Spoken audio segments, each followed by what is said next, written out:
Good morning, church. There is a sweet, sweet spirit in this place.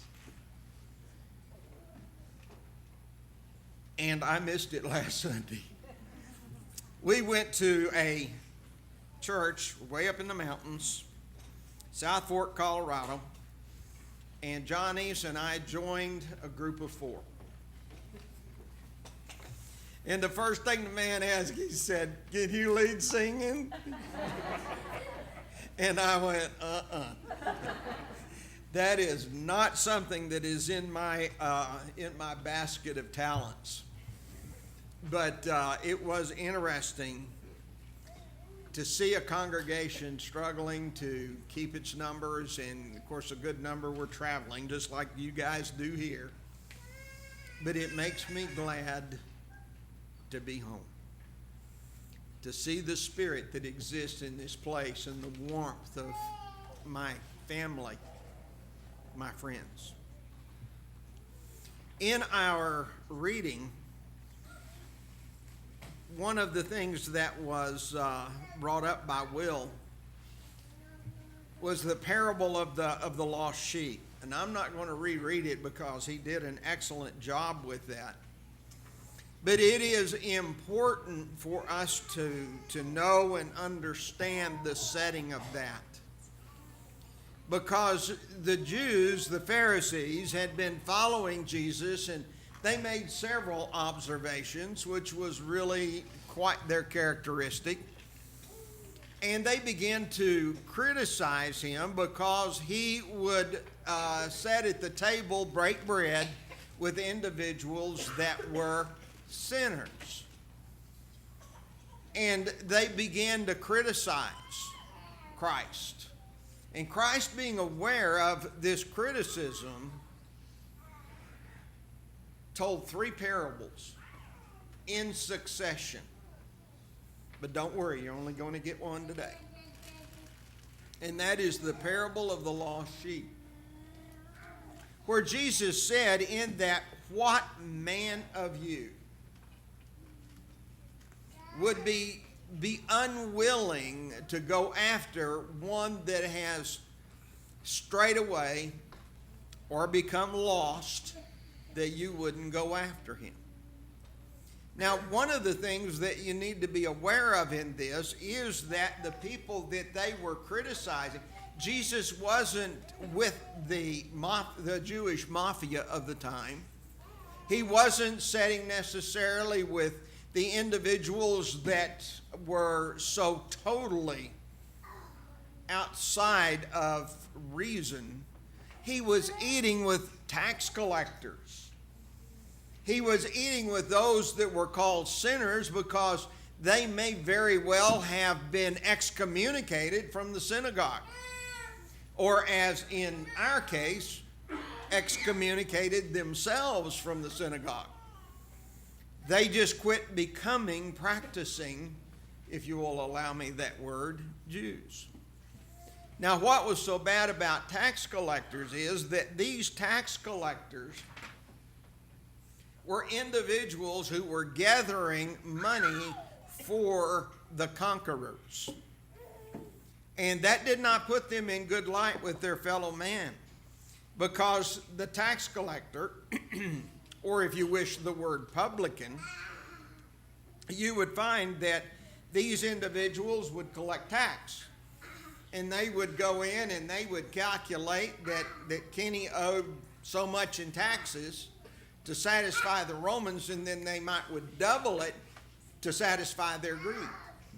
And so Kenny pays double taxes, more than what he has to, because the tax collector could benefit or profit. And no one could say anything about it.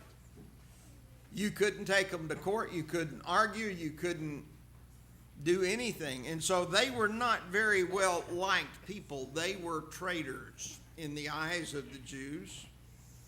But yet, these are the people that Jesus was among. These are the people, and there may even be harlots. I don't know. We do know of one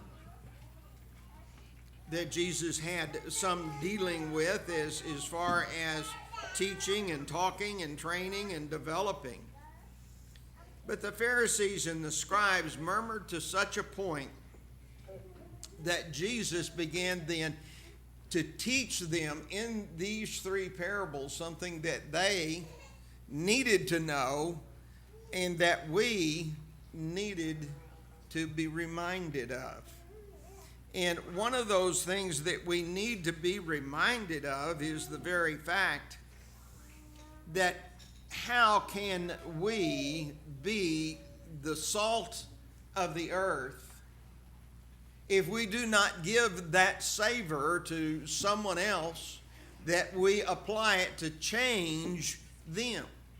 And that's one of the things. Now, we're not talking about the parable of the salt, but still, salt goes into the product, gives of itself, and lends its flavor forever.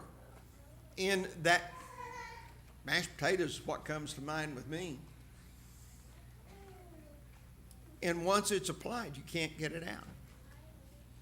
So how can we be the salt of the earth if we are not where we can season those individuals? How can we shed the light of the world to these people if we are not around them? And so it became necessary for Jesus to teach them in this parable the very importance that if they are going to be the light of the world and the salt of the earth, they had to get out and do some things.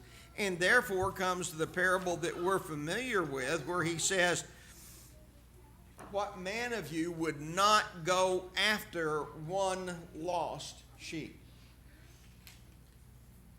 Now, I know that there's a good number of you guys here that raise cattle, and maybe a few sheep. And if you counted your animals and you came up one short, would you not be interested in learning the whereabouts of that animal? And get around and drive around and see if you can see your animal in someone else's pasture? Or running down the road the other day, I went out of the house to get in the pickup, and there were 4 new cows down there in the corner of the fence that weren't bucks. And so, before long, here come the cowboy riding on his horse, trying to round up his animals. Not a whole lot different than the parable that Jesus told, because as we see in this parable, he says, what one of you? Who of you would say, just lost an animal, that's okay, I've got 99 more? That's not the way that it works in the heart of men. Good shepherds who have been entrusted with 100 animals and comes up one short is going to do everything that he can do to find that missing animal, because his reputation, his well-being, his livelihood is going to depend on it. Or if it's the owner will begin subtracting the value of that animal from the 99, decide, I better go get that one because he cuts into my percentage. And so they go out and they hunt. And any one of them with 100 sheep, but one sheep having gone astray, would leave. The other point of that is that the application Jesus made in verse 7 is, just as when that animal was found, there would be great rejoicing concerning the fact that the animal was found. Now, I want to go back and touch on 2 or 3 points.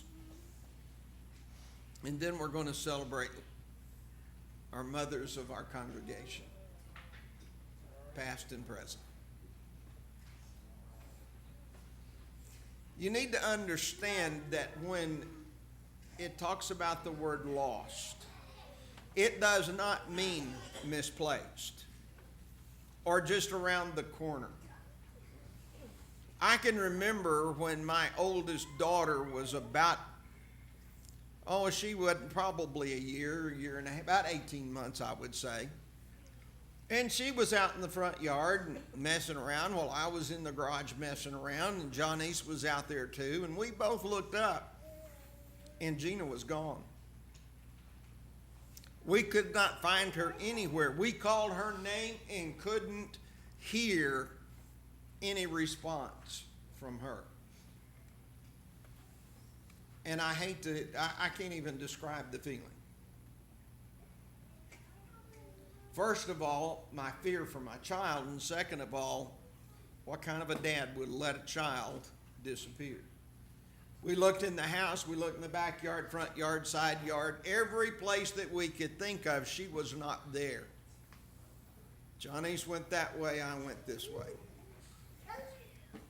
Finally, after about a good 25, 30 minutes, I walked up between some houses, and behind those houses was a field.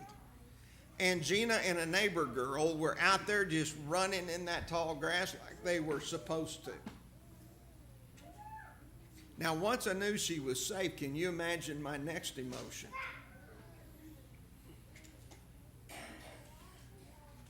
It is a mixture of anger at myself, at her, and fear. But you know what? That child didn't get a spanking. That child was not taught. But I put her up in my arms and I brought her home. And there was rejoicing because that which was lost had been found. That which was the most precious thing in the world to me, I was able to bring it home safe and sound. No scratch, no cut, no hurt. Now, we did sit down and talk about running off again, and she never did do it again. But I can relate to this parable. Now, in this parable, Gina could squeal like that too. Whenever we are in a situation where he uses that term lost, and I'm kind of back to my point again, it doesn't mean misplaced. It means that it is lost in a dangerous way. It means that there is a sense of not being retrieved. And so it is important for us to understand that the seriousness it is for this sheep. And so the shepherd went and he found that sheep, and when he got him, he put him on his shoulders and he brought him back, and they all rejoiced, just as we rejoiced whenever Gina rejoined our family or our group. I cannot imagine what happens to children when they are kidnapped or run away.